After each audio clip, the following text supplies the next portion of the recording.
উনি একজন ফালতু লোক। উনি এলেন কি বললেন কিছু আসা যায় না।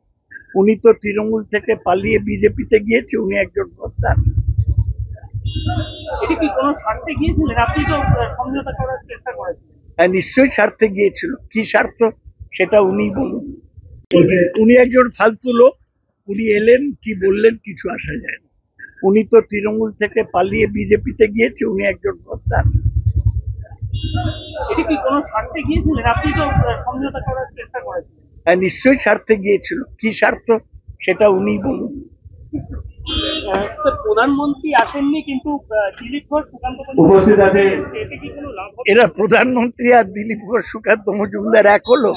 ওরা ছেড়ে দিয়েছে এই সিটের আশা। আমি এখানে ঢুকছি, দেখি একটা ব্যানার লাগানো, জিতছে সুজন।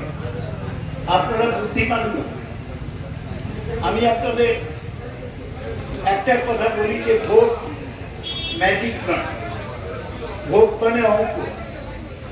আপনাদের মনে আছে 2021 এই দমদমে 7টা কেন্দ্র, 7টা কেন্দ্র মিলে তৃণমূল কংগ্রেস 6 লাখ ভোট পেয়েছিল, বিজেপি পেয়েছিল 4 লাখ ভোট, সিপিএম পেয়েছিল 2 লাখ ভোট।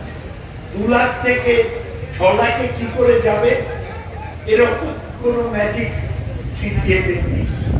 ওদের কেডারদের উজ্জীবিত করার জন্য ওরা বলছে সিপিএম নিচে আছে, থাকবে। আমাদের লড়াই বিজেপির সঙ্গে। বিজেপি গতবার 38% ভোট পেয়েছিল, আমি পেয়েছিলাম 42%, সিপিএম পেয়েছিল 13%।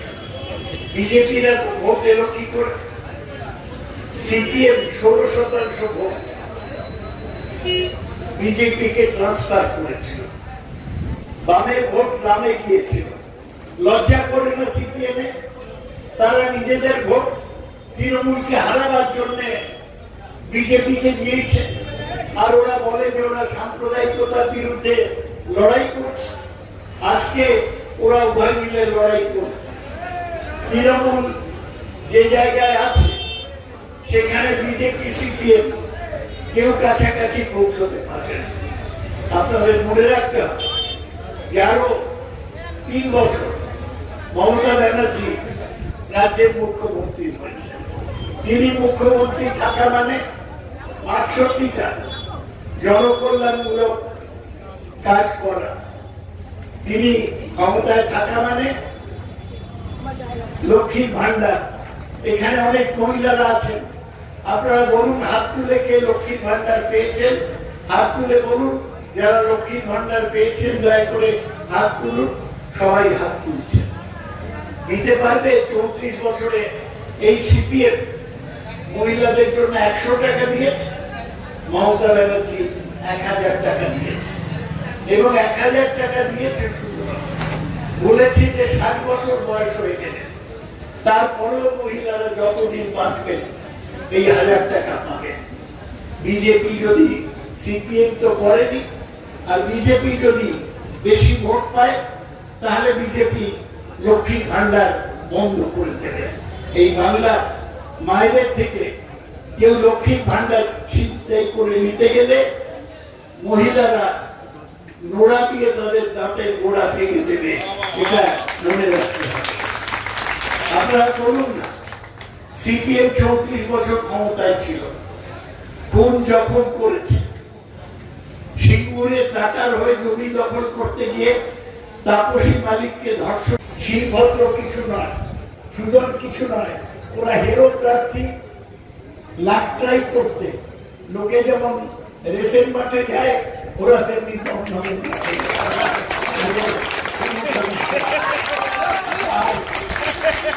মনে রাখবে, মোদীর বুদ্ধি ওদের চেয়ে বেশি। মোদী সব জায়গায় গেল, অশোকনগরে গেল, কাকদ্বীপে গেল, কাল সকালে দমদম কেন্দ্রে এলো না কেন? আমরা তো চ্যালেঞ্জ করেছি হেরে যাবে, ওদের পার্টি ওর নাক কাটা যাবে, তাই লজ্জায় দমদমে আসে। মোদী আগে তার প্রধানমন্ত্রী এসছিল কে? একটা অর্বাচীন শুভেন্দু, এক আরো অর্বাচীন ভোলা কৌশিকের কথা, যে ভোলা কাউন্সিলর ছিল, যে এলাকার থেকে জেতার যার ক্ষমতা নেই, রনিরা বলবে এই কথা, তাদের কথায় এসেছিল।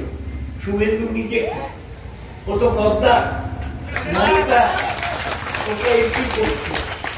ওরা পরিবারতন্ত্রের বিরুদ্ধে বলে, শুভেন্দু নিজে ওর দুই বাপ আর দুই ভাই তাদের শুভেন্দু যখন মন্ত্রী ছিল তখন ওর বাপ শিশির এমপি ছিল, ওর একটা ভাই দিব্যেন্দু, সে সন্ধ্যে থেকে মদ খেয়ে থাকে, সে এমপি হয়েছে। এইবার তাই দিব্যেন্দুকে মনোনয়ন দেয়। এইবার আরেকটা সৌমেন্দু, শুভেন্দুকে দেখতে ফর্সা, সৌমেন্দুকে দেখতে কালো, সৌমেন্দু দাঁড়িয়েছে। এগুলো সব হারবে। আমায় মমতা দায়িত্ব দিয়েছিলেন, শুভেন্দু যখন পার্টি ছাড়বো করছে, মমতা আমায় দায়িত্ব দিলেন, আপনি কথা বলুন। আমি 3 দিন কথা বলেছি। ও শেষে মেনে গিয়েছিল যে ও তৃণমূলে থেকে যাবে। তারপর ফোন এলো যে তোমায় যেটা দেবো বলেছিলাম সেটা কিন্তু তাহলে পাবে না। ওই মালের লোকে শুভেন্দু বিজেপিতে থেকে গেল। এইসব মালের কথায় একটা ভোটও হবে না। বিজেপির তো রাজ্যে কোনো নেতা নেই। দিলীপ ঘোষ একটা পাগল, সে নেতা ছিল, তাকে পার্টি গ্যারেজ করে দিয়েছে, মেদিনীপুর থেকে দুর্গাপুর পাঠিয়ে দিয়েছে। সুতরাং এই তো ওদের অবস্থা। ওদের সুখাত যে প্রেসিডেন্ট এমনি ভালো ছেলে, ওকে বালুরঘাট থেকে ঘেরে যেতে হবে, খাস্তা হয়ে যাবে। তাই এই বিজেপি আমাদের সাথে লড়তে পারবে না। আর সিপিএম তাদের নেতা বিমান ঘোষ, আমার বাবার বয়স, আমার ৭৭ বছর, বিমানদার ৮৫ বছর।